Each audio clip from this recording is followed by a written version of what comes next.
Hey everyone, welcome to the channel. Today, we're diving into one of the most chilling and bizarre criminal cases in US history, the story of Ted Kaczynski, better known as the UNABOMBER. A genius-turned-terrorist who waged a personal war against modern society for nearly 2 decades. So, who exactly was the UNABOMBER? Theodore Ted Kaczynski was once a mathematics prodigy. He went to Harvard at age 16, earned a PhD, and was considered a brilliant academic. But instead of a prestigious career, Ted chose isolation. He dropped out of society and moved to a tiny, off-grid cabin in Montana. No electricity, no running water, just him, the woods, and a growing hatred for the modern world. In 1978, the bombings started.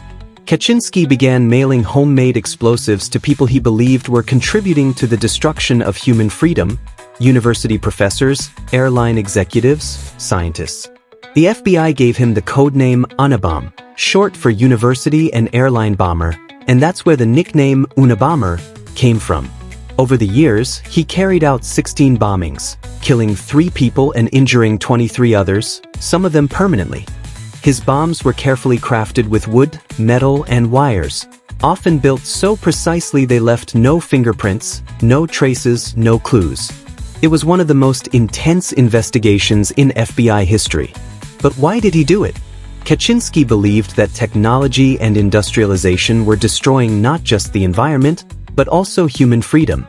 He thought modern life had made people weak, dependent, and disconnected from nature, and that society was heading for collapse.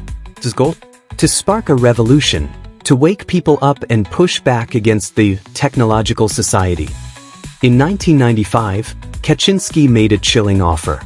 He told authorities that if a major newspaper published his manifesto, he would stop bombing.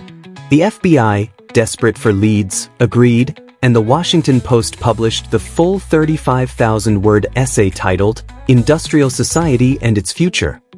In it, Kaczynski laid out his philosophy, arguing that technological progress was a disaster for humanity and needed to be resisted at all costs.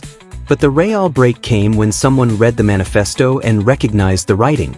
That someone was David Kaczynski, Ted's brother. He noticed eerie similarities between the manifesto and letters Ted had written years earlier. David contacted the FBI, and after a quiet investigation, they zeroed in on a cabin in Lincoln, Montana. In April 1996, federal agents arrested Ted Kaczynski. Inside his cabin, they found bomb-making tools, journals detailing every attack, and a live bomb ready to be mailed. To avoid the death penalty, Kaczynski pleaded guilty in 1998 and was sentenced to life in prison without parole. He spent most of his sentence in the Supermax prison in Colorado, alongside other infamous criminals. In 2021, due to health issues, he was transferred to a federal medical facility. Then, in June 2023, Ted Kaczynski died by suicide in prison at the age of 81, ending the life of one of America's most notorious criminals. Crazy, right? A brilliant man with a dark mission, living in the woods and waging war on society. If you found this story wild, drop a like, leave a comment with your thoughts, and hit that subscribe button for more deep dives into true crime cases. Catch you in the next one.